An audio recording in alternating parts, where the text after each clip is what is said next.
So, welcome into your Buckeye Rush Hour for a hump day, Wednesday, November 29th, 2023. Bringing it to you, I am trying very hard to be energetic. This has been a rough week for the energy levels. Drink all day, drink all night, wake up in the morning, not super energetic.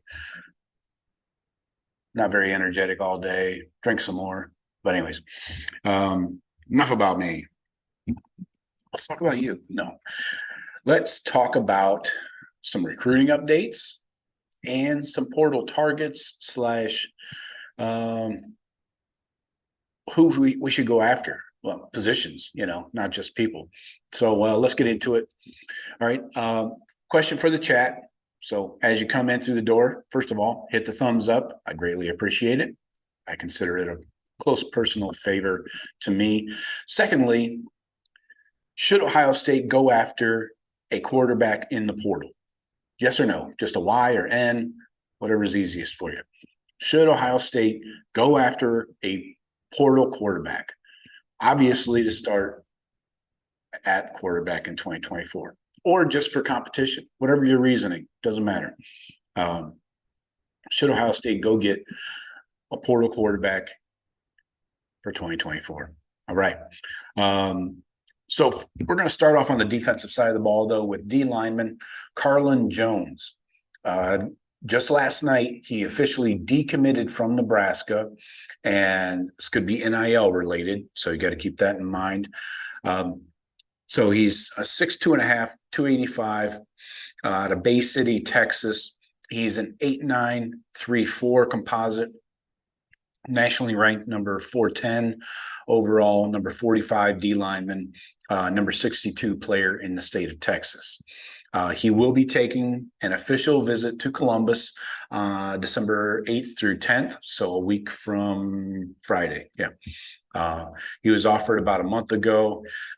He had a visit set up for November 11th, but had to miss that visit because he was injured in his high school game the night before, was not able to make it, nothing major. So he is your ideal 3-tech candidate, all right? This season at Bay City High School in Bay City, Texas, he racked up 73 tackles, 22 TFLs, 10.5 sacks, 17 pressures on the quarterback, and a fumble recovery. In his junior year, back in 2022, he recorded over 100 tackles, 29 TFLs, and 13 sacks, and a pass batted down.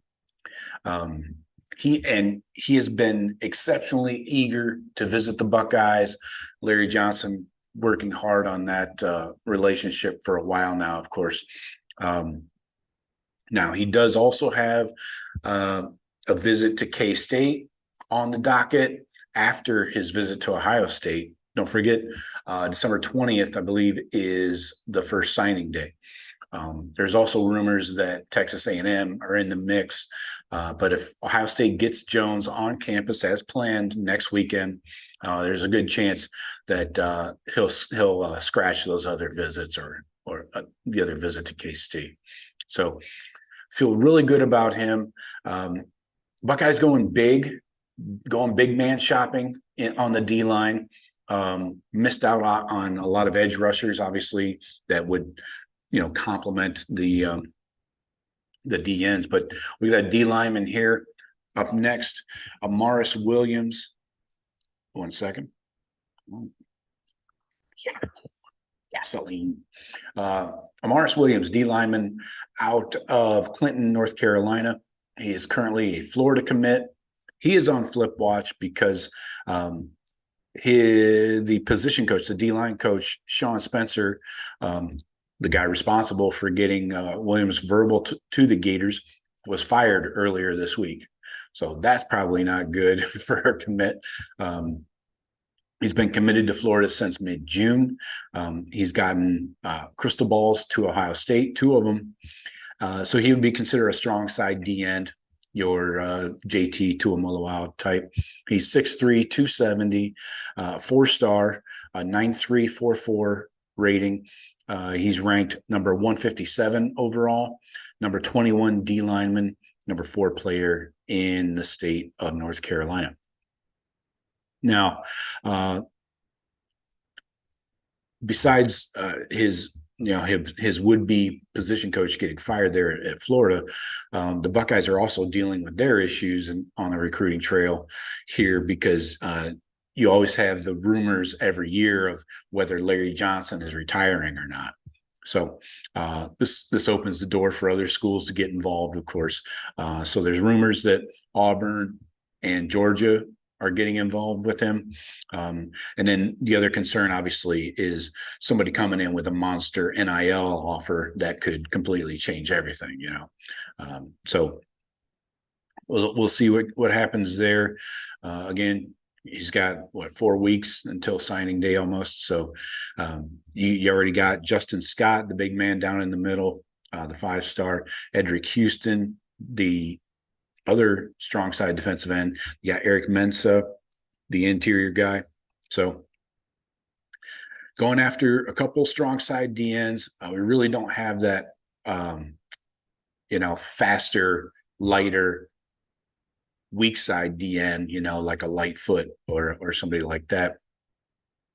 So Buckeyes have gone with bigger defensive ends in recent cycles, rather than a true edge rusher. I guess that's probably to shut down the run more and focus on that. And we're seeing that in the drop in sack numbers, by the current Buckeyes. So that's where we're headed on the D line, interior, and on the edge. So the portal, let's talk about the portal. Official transfer period starts December 4th, that is Monday, and runs through January 2nd. So you got almost a full month to get in and out of the portal. And you're going to see a flood of dudes. There's already a bunch of people in there, but you're going to see a flood of guys hopping in next week. So there is a rule, an NCAA rule, that if a coach is fired or leaves the program, that school's players can enter the portal immediately. So that's why you're seeing some of these guys, like for Indiana, a ton of dudes are popping in there every day. First off, let's talk about the bad news. Bad news first, right? PC. Amari Abor, the Buckeyes, he's the first Buckeye into the portal. This is not a huge surprise. Injuries kind of held him up and never gave him the opportunity to shine at Ohio State.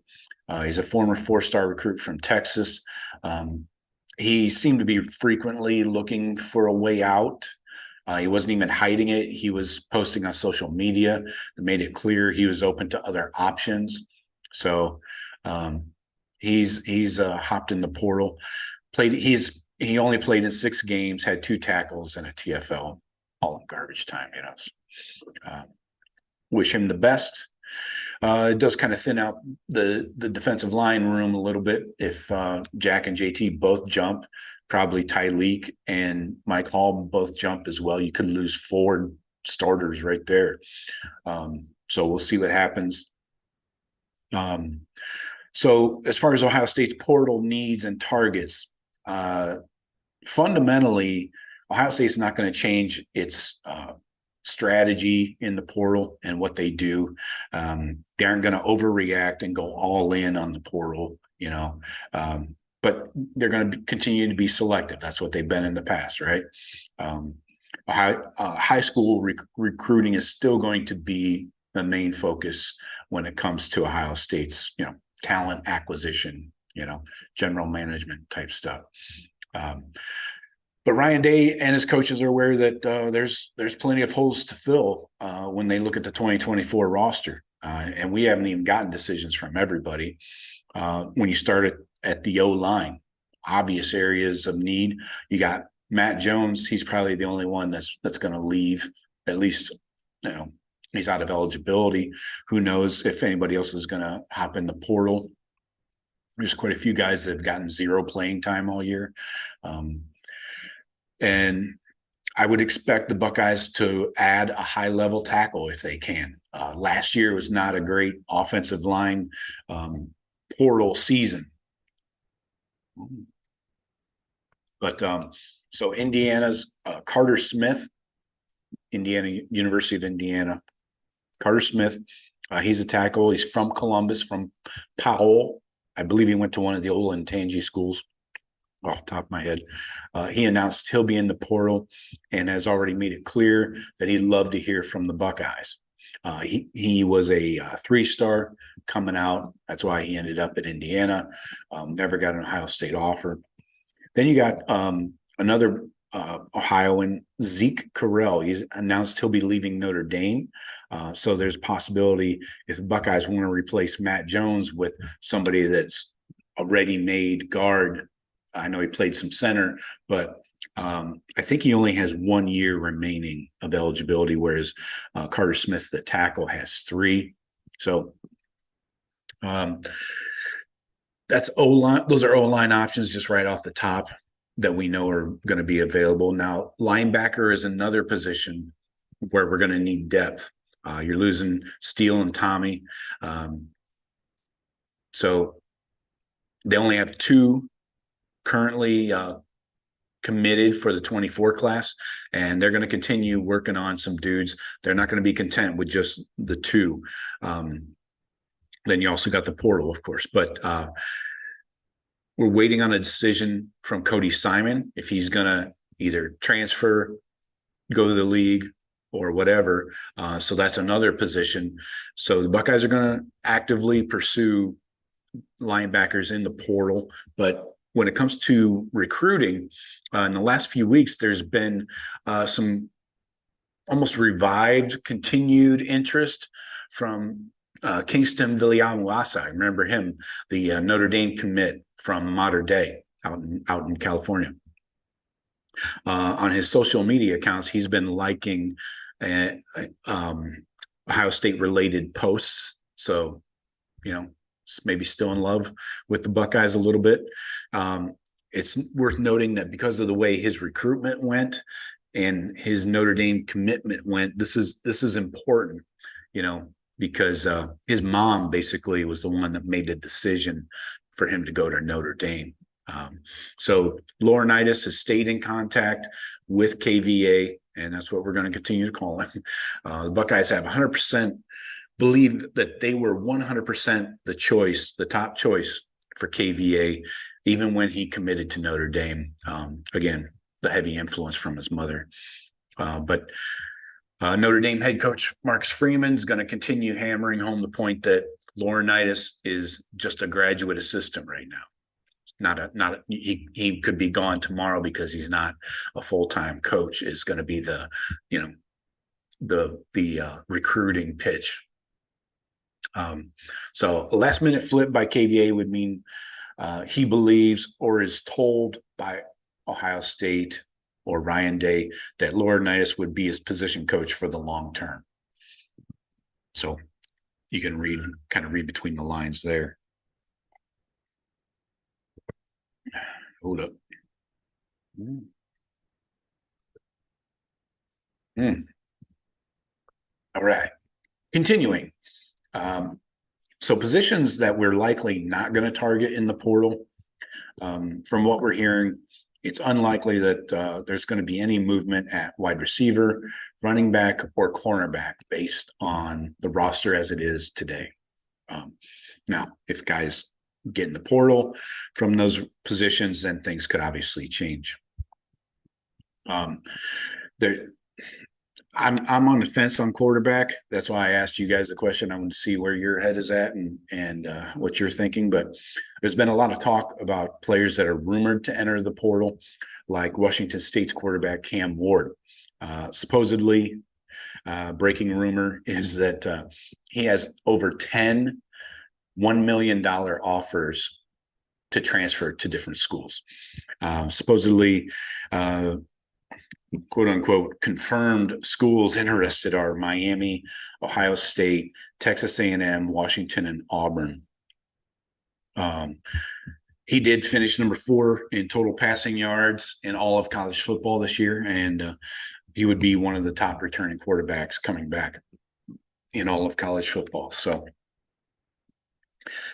the question is, and you got to kind of think long term, is if Ohio State were to bring in a high end, stud transfer quarterback like a Cam Ward, for example, then you probably lose both Kyle McCord and Devin Brown.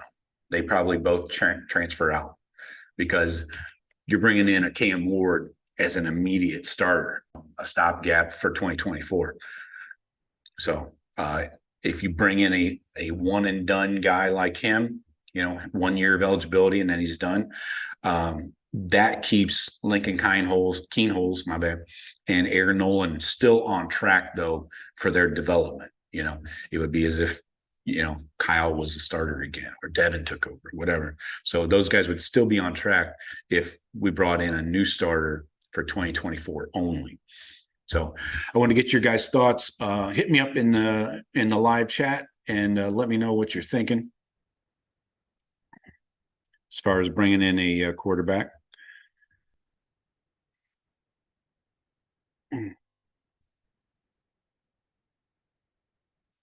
All right, let's see what's going on.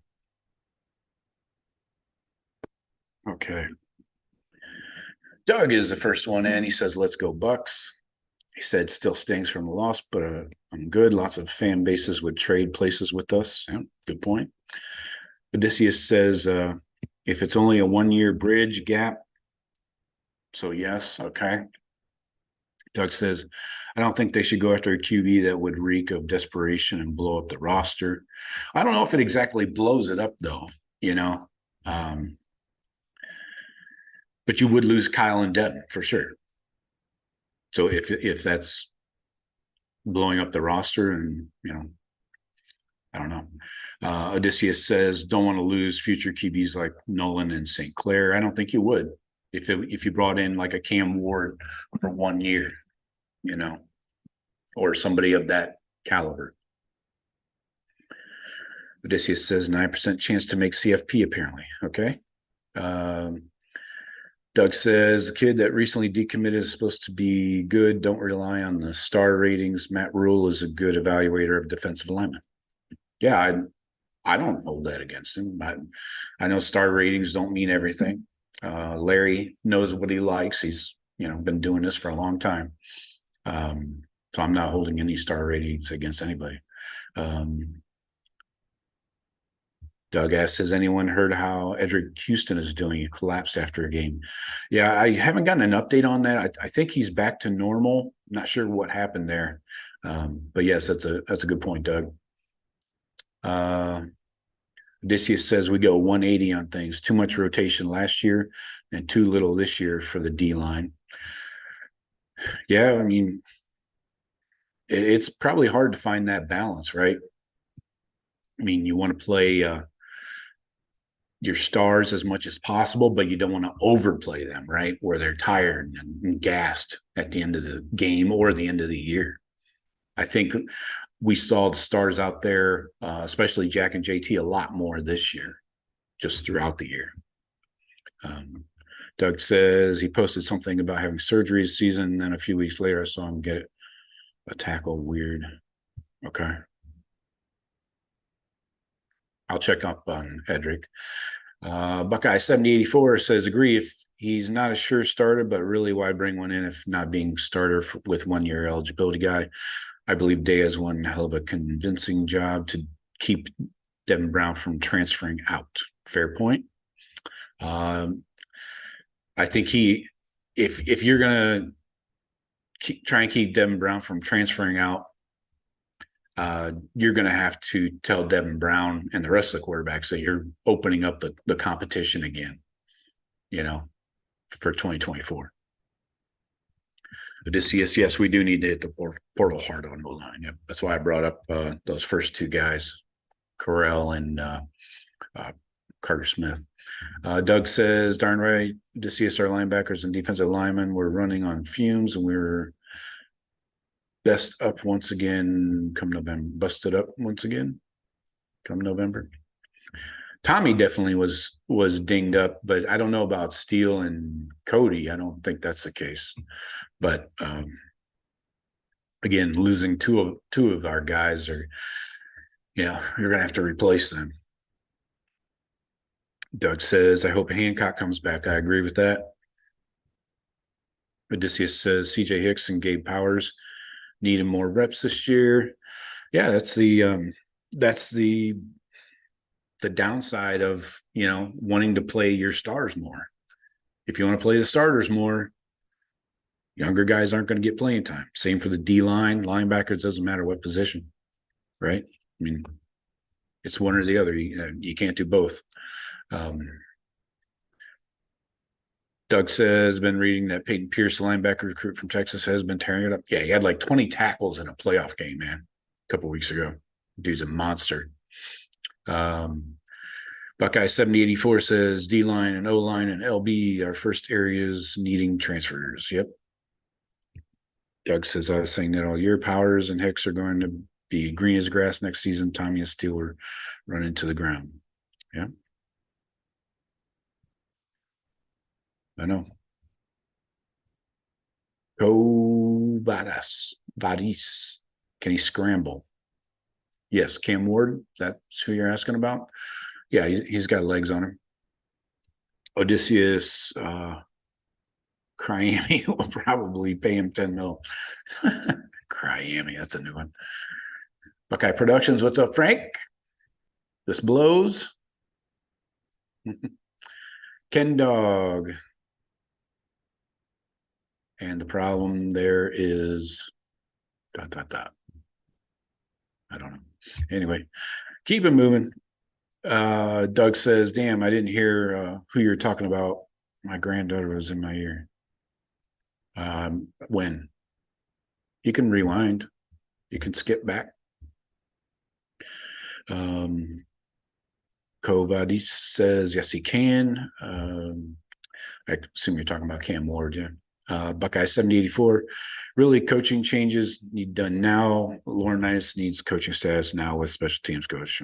Yes, I think we've been saying that for quite some time. We're all on the same channel. I agree 100%. I don't know how that doesn't get done. But anyways, I think you wait and see if we're going to a bowl game, then yes, you can make those coaching changes immediately. But if we're going to the playoffs, you got to keep things status quo. You can't go shaking things up. Now, coaches might jump ship in the meantime. Like, I'm sure Justin Fry is going to interview for the Indiana head coaching job. Not sure he'll get it, but back to the chat here. Doug says, hell no, play Lincoln and Keenholz. Play Lincoln Keenholz rolling on the floor laughing.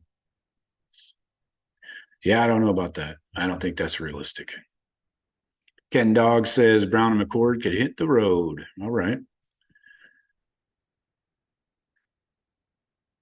So you're good, Ken Dog, with bringing in a 1 year high-end quarterback.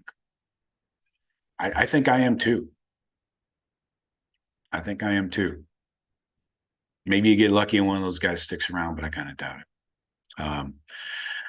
it. Buckeye Frank says, I can't believe we're on the outside looking in again. At least we don't need as many miracles as last season. We may not have a championship offense, but we have a championship defense. Yes, I agree with you, Frank. Yeah. Buckeye 7084, McCord should be shown the door by saying he has to win the starter job all over again. Which is it? You show him the door, or do you let him compete for the job? If you bring in another quarterback that was a starter this past season, really, no matter how good he was, and open up the competition, I would, yeah, I don't know. I don't know if that works. But anyways, yeah. If the thing is, if you go get a Cam Ward or somebody of that level, they're going to want a guarantee that they are the starting quarterback. I'm not sure Ryan Day's into doing that shit, They're going to want that guarantee. Oh, and by the way, he'll be making $1 million apparently. Doug says the comment was about Amari posting a picture in a hospital bed. Oh, Amari's surgery. Yeah, that was a while back. Yeah, he had that monster knee brace on a few weeks after being in the hospital bed. We thought he was done, but yeah, came out and played a little bit. Didn't really flash much, but yeah. Apparently, he's been saying that he's been trying to get out. So, Doug says most of what I have posted seems negative. So, just for clarity, I love the Buckeyes. Knowles needs to get it right next year. Yeah. Yeah. I would say we're top 5 defense in most categories. That should be championship level. You're not getting the sacks and turnovers, those kind of sexy stats that people love, but then you can't give up, 30 in a rivalry game, even with being spotted that, 7-yard drive to start the scoring. But Buckeye Frank says I threw $10 on the Buckeyes plus 1,600 to make the CFP. That is the ultimate fuck it, Frank. Good job. That's faith, man. To add another F word in there. Odysseus says confirmed Stallions purchased 27 tickets to Ohio State games versus Maryland, Western Kentucky, Penn State this year, right behind the sidelines near the 50. Yeah, I saw that. He bought a bunch of tickets. Not all of them were used, but he bought a ton over the last 3 years. That's the story that's never going to die, right? Until the NCAA kills it, until they finally, stick it in Michigan and the cheaters, as they're known on this show. All right, Co, take care. Have a good one. Co's got to run. Odysseus says, and that's just the home games. Right. Ken Dog says, yes. Buckeye Frank says, Team Up North fans are going to be in shock when reality comes knocking, as in the NCAA. Yeah, the NCAA, whatever they're doing right now, who knows? Who knows what they're up to, what they got? But who knows what their timeline is? I wouldn't expect anything until probably late January at the earliest, and that's on their fast track, right? Doug says, if we bring in another Justin Fields type, then yes. Yeah, that's the key,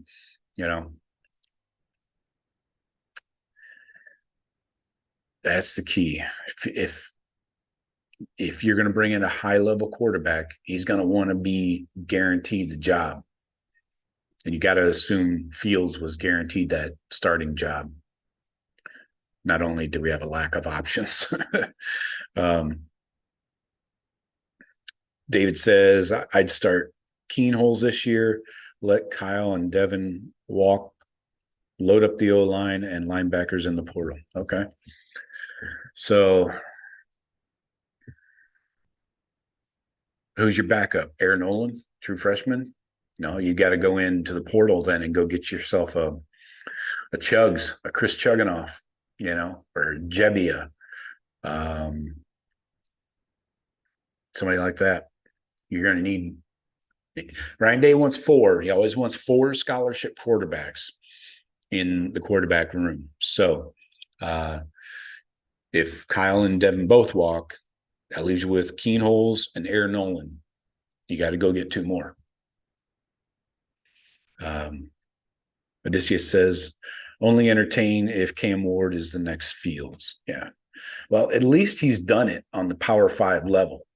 He has had some shitty games, I'll say. Let me pull up his stats here and read them off to you guys real quick. Yeah. Game log. So he's had some games with lower completion percentage. I mean, they lost Jesus, they lost a lot of games. Obviously, losing to Washington, okay, I can accept that. But losing to Cal, Stanford, Arizona State, lost to Oregon, acceptable. Only put up 6 points against Arizona. Lost to UCLA, only put up 17 there. I don't know, man. That's not too impressive for me. Now, he does throw a lot, but that's the offense. They're a pass-heavy offense. Look at his passing attempts. He's got like 48, 59, 50, 48, 49 again. So he's put up yards, though. I mean, threw for 3,700 yards. His completion percentage is a 66.7, so that's actually better than Kyle's. 25 touchdowns, that's only a few more than Kyle's. 7 picks, that's one more than Kyle's, I believe. Has taken some sacks, 39 sacks on the year. That's really bad. I assume that his O-line is garbage. And then rushing the ball, he's got 120 carries, 122 yards, but that's including sacks. But he's rushed for 8 touchdowns. So, yeah, without the sack-adjusted yardage there, it's hard to really tell what his yardage would be without those. So, but he does run the ball a bit, 120 rushes, including sacks. Like I mentioned, he was sacked 39 times, so about 80 rushes on the year. So he's not afraid to take off with it. Back to the chat here. Buckeye Frank says it's going to be very awkward with the Big Ten commission handing Harbaugh the trophy. Yeah, I know. I've been thinking about that for weeks, man. That if Michigan got to that Big Ten championship game, obviously they're going to win it, and Petiti has to go up there and hand that silver football to Harbaugh. So that's going to be ugly. Doug says can't guarantee any position. Oh, okay.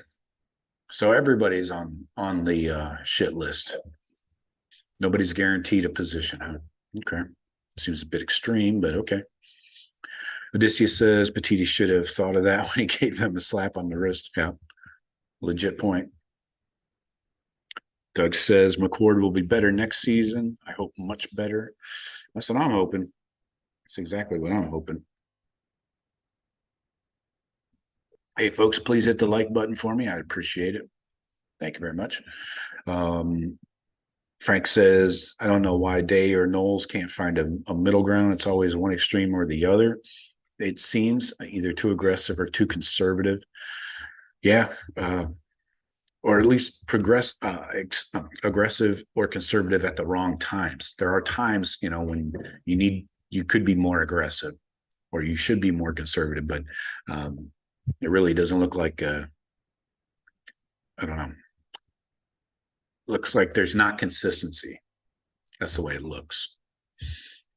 Archie Buckeye, welcome to the show. Archie Buckeye says Devin Brown is good. He just needs some experience. Yeah, he just didn't perform well early in the season, remember? He didn't look great. Had a pick. I like the Devin Brown red zone package they ran with him, but then he got dinged up, He had a finger issue. Was that back in the spring game? Yeah, he didn't play in the spring game because he broke his finger or something in practice. So not saying he's injury prone, but he does put his body in harm's way a little bit more often. It seems that way anyways, from the outside. Frank says, I don't know, man. Brown threw some pretty nutty balls too. Yep, I agree. Threw some at G. Scott's feet. But then he'll go in late against Purdue and throw that deep ball to Brandon Ennis for a long touchdown. It's one of those another consistency things, right? You got to have that with any position. You got to be freaking consistent.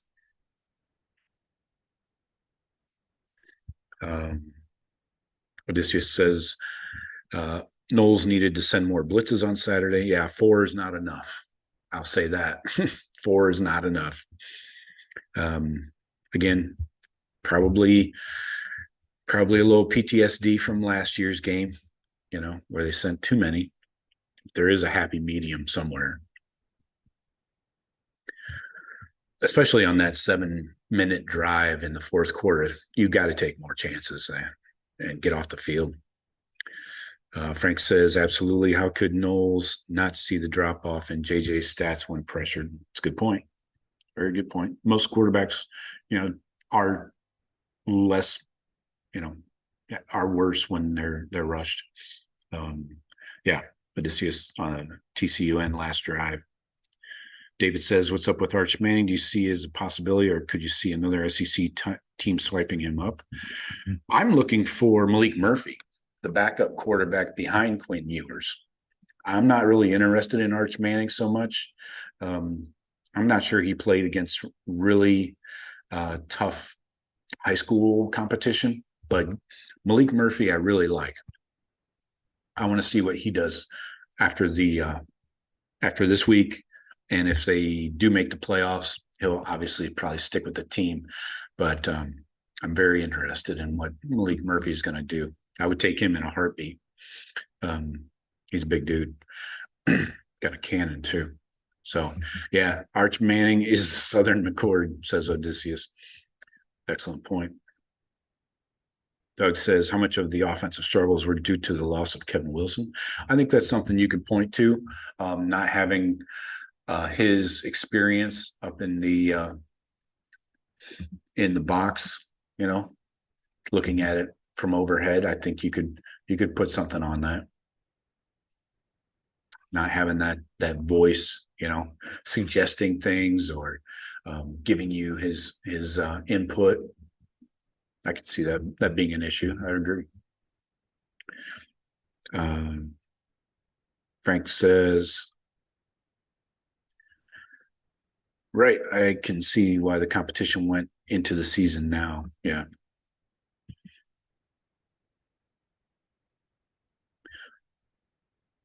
Buckeye 7084 says, I guess I should have said Kyle was told he is not likely to win the starter job without major improvement in pocket awareness, accurate checkdowns, quicker, and show willingness to scramble/run. Okay. I see you working there. Those are all good points to make. So you're all about reopening the quarterback competition, right? That's what it sounds like to me. No, I got no problem with that, whether you bring somebody in or not. Doug says the look on Ryan Day's face when McCord would fuck up was agonizing. You can tell Day doesn't trust him. Day is coaching him hard too. Day lights him up when he comes off the field. You can see that. But hard coaching. You want to be coached hard, or you want to be coached soft, and have your tires pumped all day long. I got no problem with the way Day coaches quarterbacks. Steven Cherry, what's up? Says, I think Day needs to get rid of all Urban Meyer leftover coaches, Corey Dennis, Larry Johnson, Mick Marotti, and Parker Fleming, and non-coach Pantoni. Ooh, going for the ambassador of Cool's head too. That might be a bridge too far, sir.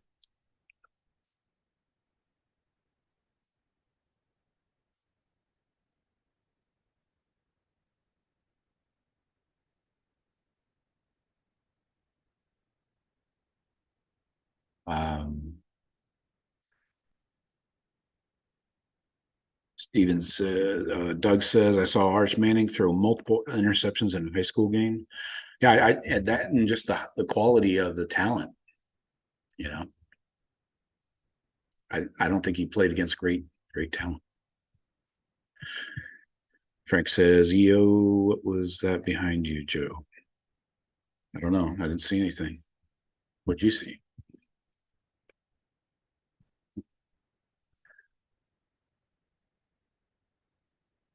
So what else?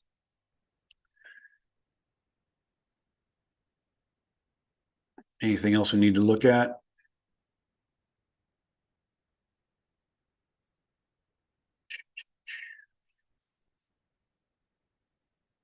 I think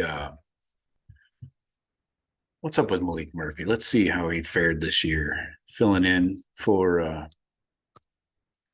for Quinn Ewers. I want to check his stats. Leak. All right. Game log. 6'5", 238. That's a sizable dude. First of all, I like him carrying the ball. So against K-State, that was the last game he played back beginning of November. He was 19 of 37, 51%, 1 TD, 2 picks. Don't like that. Did not have any carries, was not sacked. Then against BYU, they won 35-6. He was 16 of 25, 64% completions. Okay, much better. Only 170 yards, 2 TDs, 1 pick. I don't like that in 2 games he threw 3 picks. Was sacked once, and he just had a couple pass attempts against Houston, Baylor, and Rice. So he really only started 2 games for Texas. He was such a high recruit. I really thought that, he was a 4-star. He was 9.292 composite out of Gardenia, California, 6'4.5", 225 coming out. Now he's bulked up a bit. I like Malik Murphy.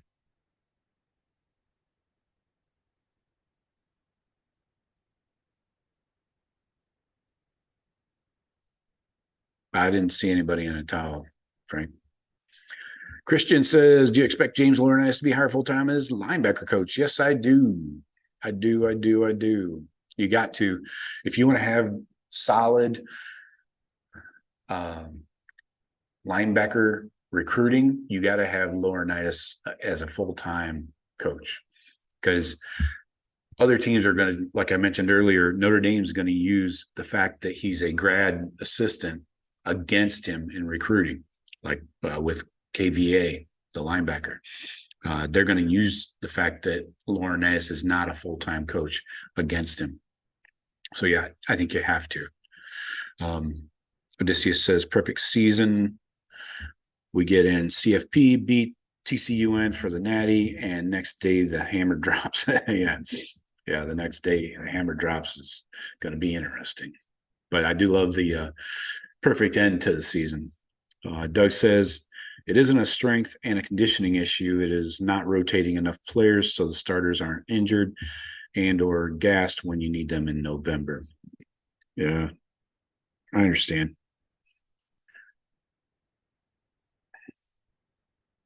Like I mentioned earlier, how often do you want to play your starters?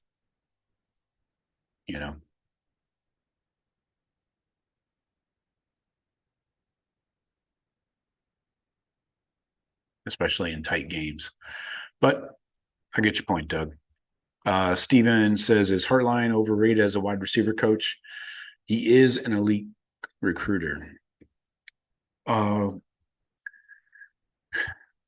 can go back and forth on this. An elite recruiter totally whiffed, went 0 for 4 on that 2022 recruiting class. 2 guys transferred out. I haven't even seen Kojo Antwi on the field or Keon Grays. I think Grays got injured at some point this year, but regardless, he wasn't going to see the field anyways. So I don't know if he's an elite recruiter if he goes completely 0 for 4 on a recruiting class 2 years ago. Perimeter blocking is still an issue. Marv, I don't know. Marv has a lot of drops. The receivers as a whole have a lot of drops. I don't know. For spending so much time with the Jugs machine, the Monarch machine, seems like Marv should not have so many drops. For catchable balls, obviously. So I don't know, Steven. I don't know.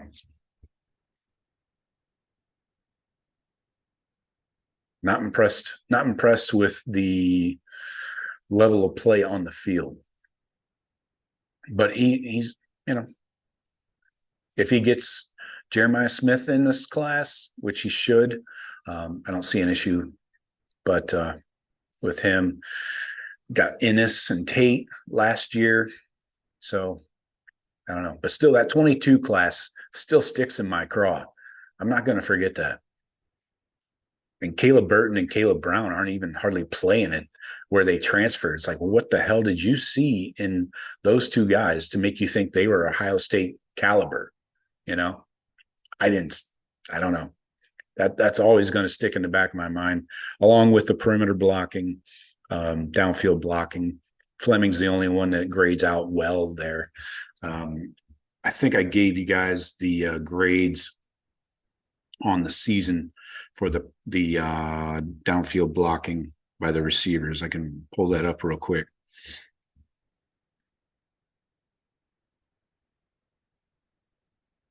Let's go reports. One sec. So blocking, run blocking. So wide receivers, Julian Fleming obviously led the way. This is season grade of 74. Now, Xavier Johnson, he only had 74 snaps in run blocking, but he graded out a 68.7. Not bad. Anything above 60 is better than average, right? Marvin Harrison Jr., a 63.7. Scrolling down now, so the young guys didn't do so well. Emeka is the problem here. 51.8. That's really bad. That's not good at all. Ennis was a 56.8, but he only had 14 snaps. Bryson Rogers had 5 snaps. He was a 59. Carnell Tate, he did have over 100 snaps in run blocking. He was a 52, so he's not starting off well in that category for me. Jaden Ballard, 35 snaps at 39.4. So as a group, Fleming and Marv being a 63, Fleming being a 74 definitely helps them, but still not great. Let's go back to the chat here. David K, what's up with the running backs for next season? I think Mayan's gone. I don't know what he comes back for. He missed half the season almost. He would be a fifth-year guy. I say, go try and be an undrafted free agent. He's not going to be drafted. He's only like 5'8", 5'9", I'm not sure he's an NFL caliber running back. And you got to start the clock. I mean, the clock's already started on Dallin Hayden. Fortunately, they were able to redshirt him this year. But it's time for other guys to get their opportunity, right? Evan Pryor, he was redshirted last year with the injury. So these two guys need to be next up. Chip can come back for another year, but he's going to be a backup. He's not going to be your starter, I think you got to give Dallin and Evan their shot at the starting job, splitting time if need be. But that's where I go. And I'm pretty sure Mayan probably is done. He just seems to get dinged up so much. Stephen Cherry, what are your thoughts on the pregame dancing? I've always hated it. I don't really care. It's fucking pregame dancing. I think it looks kind of stupid, but it doesn't bother me. I mean, it's not the reason why we're winning and losing games. Whatever the reason, who cares? I don't know. It does look goofy as shit, but it's pregame. If it affected their play on the field, then yeah, I'd say you guys got to stop that shit, but I don't think it's doing that. David says, wish we used Xavier Johnson more this past season. I was impressed with his touches always. Yeah. We used him a bit. I mean, where is he? Let's see his stats here. So he had doing blocking.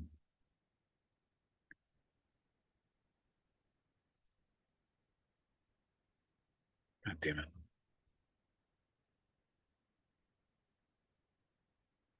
Let's go receiving. He had 14 targets, 11 catches. Yeah, you're right. He didn't get enough targets. Check his rushing here. He did have 97 snaps in the run game, but only 23 attempts, 23 rushing attempts, 155 yards. So, yeah, could have used him more, but who do you take if you take the ball away from X-Man, or who do you take it away from on the offense and give it to the X-Man? Marv, Emeka, Trey. I mean, you're starting to get down there in options. Caveman says both injured. Both who? Kojo and Keon? Okay. I saw Kojo. He was part of the pregame dance routine. I've seen him out there. Hate my friend. Our wide receiver coach needs to teach physical receiver play. I'm fine with that. No argument here. Blocking is part of that. Doug says people have said Mickey Marotti is the problem, and I disagree. We are a good fourth quarter team, but we play 11 to 13 against 15 to 16 every game. It adds up. Okay. Odysseus says Dallin, Chip, and Pryor are your three next year. Yeah. That's it. Plus, you got three freshmen coming in. Don't forget about those guys. James Peoples, he went through some injuries this year with his high school team. He didn't play the full season, but I like James Peoples. He runs hard. You got SWD, Sam Williams-Dixon out of Pickerington, and then you got Jordan Lyle, assuming he still stays with his commitment. He's been getting wooed by the Miami guys like Chance Robinson. So we'll see. I don't know. Keep your eyes on Jordan Lyle. I'm concerned about that one for sure. But it's all good, caveman.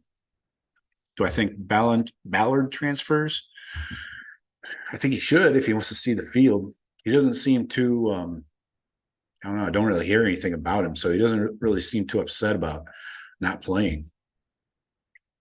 But yeah, he'll be a fifth-year guy. Just gotten limited snaps. Not much of anything.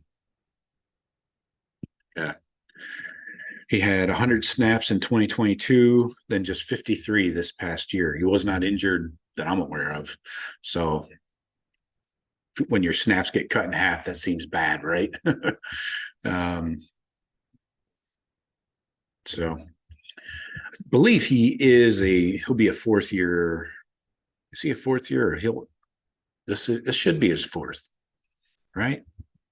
Ballard. No, he's a 2021 guy. He came in with a big Buckeye and Harrison. I think he comes back, but he's going to be pushed. I mean, you got Ennis, Tate, then the Rogers and Rogers law firm coming in. I'm not worried about Keon Grays or Kojo Antwi pushing him, but Fleming might come back because he's not going to get a great NFL grade. I talked about him today on the Daily Blitz from this morning. So I could see Fleming coming back, but then Buckeye and Harrison are gone. So probably Tate, Ennis, they'll take over. And you're looking at a starting three of Fleming, Tate, and Ennis. I don't think Ballard starts over them. I don't think he has the upside. I think Tate and Ennis have much more upside. Steven says, is Larry Johnson finally retiring? That room needs a new voice. It's a good question. I don't know. They'll probably wait till after signing day to do that. So after December 20th, I would think, unless we're playing in the Orange Bowl. If we're playing in the playoffs, I don't think you'll see a lot of Ryan Day moving coaches around. If coaches choose to leave, possibly, but I think they'll want to keep the staff intact for a playoff game, though. But if they're just playing in an exhibition game like the Orange Bowl, then yeah, you're going to see everybody moving, and you're going to see like 10 to 12 starters sitting. Yeah, this is the schedule does set up well for the new guys to gel next year. Doug says Fleming can move to tight end. His arms are jacked. He's a big dude. Yeah, the schedule is starting off pretty easy next year. You would think, depending on who the starting quarterback is, this will be our chance to get a crack at Michigan and take them down in Columbus. JJ will be gone.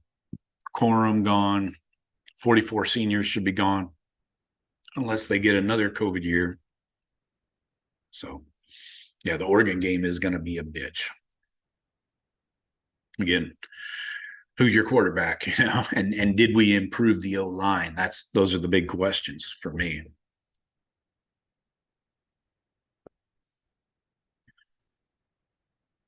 Yeah, new athletic director. Good point, Steven. Hate my friend says not just receiver blocking. I'm talking punching the defense in the mouth at the line and creating separation as well as not half-assing the route. Those are all legit points, sir. Yes, I'm with you on all of those. Yep. You got to be physical playing receiver. You can't just go out there and jog around,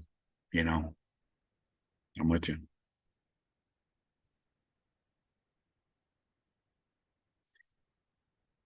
I think,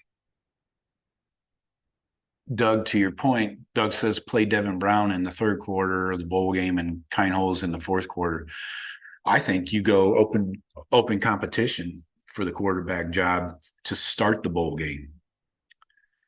You kind of know what you have with Devin and Kyle, but I think you could seriously let Devin start that bowl game. Who cares? Who cares if you lose it? It's a fucking exhibition. And if you want to work in Kineholz later, maybe. But you got to remember, he's only been on campus for like less than 6 months. And by the time the bowl game rolls around, less than 7 months. So you got a month of practice right now. You got a month of practice to work on everything. This is where they work on a lot of fundamentals. You typically don't see a lot of starting job competitions, like position competitions here in this bowl practice, but you really want to try and build depth and see what you got in the young guys. The young guys are going to see a lot of practice time this month. And so I think you could do a 1 month quarterback competition between Devin and Kyle, and it wouldn't break my heart if they go with Devin. Give him an entire game. If you get up big, which you probably will against the fucking Louisville, you should anyways. If you get up big by 3-4 scores, yeah, pump Lincoln in there in the fourth quarter. I'm fine with that. Steven says early prediction for QB1, Joe. I say Lincoln. 2024? No, not Lincoln. I would go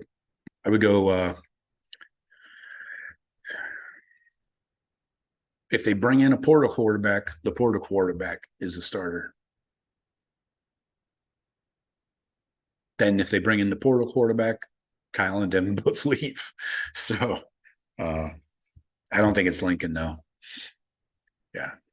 It's too soon.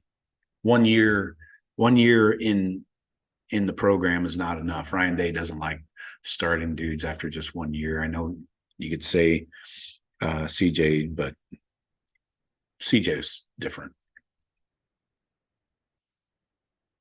But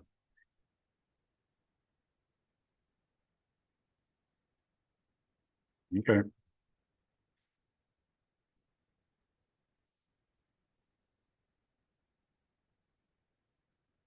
Portal, Lincoln, Air. All right, caveman, I see you. I see you working. Portal, QB, then Lincoln, then Air. And actually, if you go to the portal, Kyle and Devin leave, you got to bring in 2 portal quarterbacks because don't forget, Ryan Day wants 4. He wants 4 scholarship quarterbacks. So you got Lincoln, Air, portal QB1, portal QB2 as your possible backup, probably. So, all right, folks, I'm going to get out of here. I got to go get something to eat. All right. I appreciate everybody popping in. Please hit the like button. I will be back on Friday, same time, same channel, and we'll do it all over again. I'll talk to you later. Go Bucks.